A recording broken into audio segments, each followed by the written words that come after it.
Welcome to Prapanchan vlogs. இன்னையோட topic எதை பற்றினா ரைடர்ஸ் 6 பேர் 7 பேர் டிஃபென்ஸில் கவர்ஸாக எப்படி டச் பண்ணுறது பற்றி தான். லாஸ்ட் வீடியோலையும் நம்ம டைவர்ட்டிங் பற்றி பேசியிருந்தோம். சேம் 7 பேர் டிஃபென்ஸ்லையும் சரி டிஃபெண்டர்ஸாக எப்படி ஏமாற்றி விளையாடுறதை பற்றியாக பார்க்க போகிறோம். டிஃப்ரெண்ட்டான டெக்னிக் இருந்தாலும் பேசிக்கான 2 டெக்னிக் பற்றி தான் இந்த வீடியோ முழுக்க பார்க்க போகிறோம். ஃபஸ்ட்டு ஸ்கில்லாக கவருக்கு ஒரு சின்னதாக ஒரு ஃபேக் ஃபுட் ஒர்க் பண்ணிவிட்டு அங்கேருந்து ஒரே மூமெண்ட்டில் கவருக்கு அட்டன் பண்ணணும். செகண்ட் டைமும் ரைடர் சேம் அதே ஸ்கில்லை யூஸ் பண்ணி டச் பண்ண பார்க்குறாரு. ஆனால் இந்த டைம் டிஃபெண்டர் ரைடரோட டெக்னிக்கை புரிஞ்சுக்கிட்டு கொஞ்சம் லாங்காக நிற்பாங்க.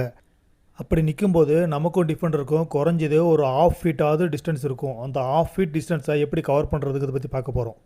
ரைடர்ஸ் அவங்களோட நேச்சுரல் ஃபுட் ஒர்க்லேயே ஒரு ½ ஃபீட் காலை முன்னாடி எடுத்து வச்சு கவரை அந்த இடத்துல டச் பண்ணணும். செகண்ட் ஸ்கில்லில் அந்த ½ ஃபீட் டிஸ்டன்ஸ் எங்கே கவர் ஆகுதுன்னா இந்த ஒரு ஃபுட் ஒர்க்கில் தான் அந்த ½ ஃபீட் கவர் ஆகுது. இம்பார்ட்டண்டான ஒரு பாயிண்ட், ஃபஸ்ட்டு ஸ்கில்லோ செகண்ட் ஸ்கில்லோ எதுவாக இருந்தாலும் நம்ம கவரை அவுட் ஆஃப் ரேஞ்சிலேருந்து டச் பண்ண பழகணும். ஸோ கபடியை நீங்கள் இப்போ தான் கற்றுக்க ஆரம்பிச்சிருக்கீங்கன்னா இந்த 2 பேசிக் டெக்னிக்கை தெரிஞ்சுக்கிட்டிங்கன்னா உங்களுக்கு இன்னும் யூஸ்ஃபுல்லாக இருக்கும்.